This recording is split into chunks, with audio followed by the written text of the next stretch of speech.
బంగ్లాదేశ్లో హిందువులపై జరుగుతున్న దాడులకు అడ్డు అదుపు లేకుండా పోతోంది. హిందూ దేవాలయాలనే కాదు, హిందువుల ఇళ్లపై కూడా రాడికల్ ఇస్లామిక్ మూకలు దాడులు చేస్తున్నాయి.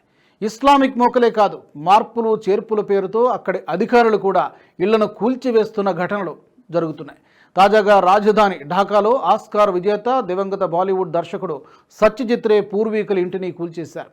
ఈ కూల్చివేతపై విచారం వ్యక్తం చేసిన భారత ప్రభుత్వం సత్యజిత్ రే పూర్వీకుల ఇంటికి మరమ్మతులు చేసి సాహిత్య మ్యూజియంగా పునర్నిర్మించడానికి స్వచ్ఛందంగా ముందుకొచ్చింది.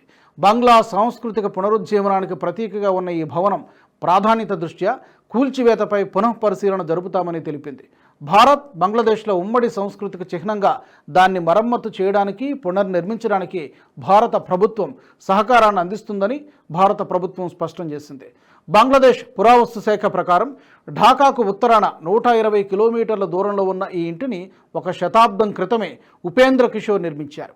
దేశ విభజన తర్వాత ఆ ఇల్లు నాటి తూర్పు పాకిస్తాన్లోకి వెళ్ళిపోయింది.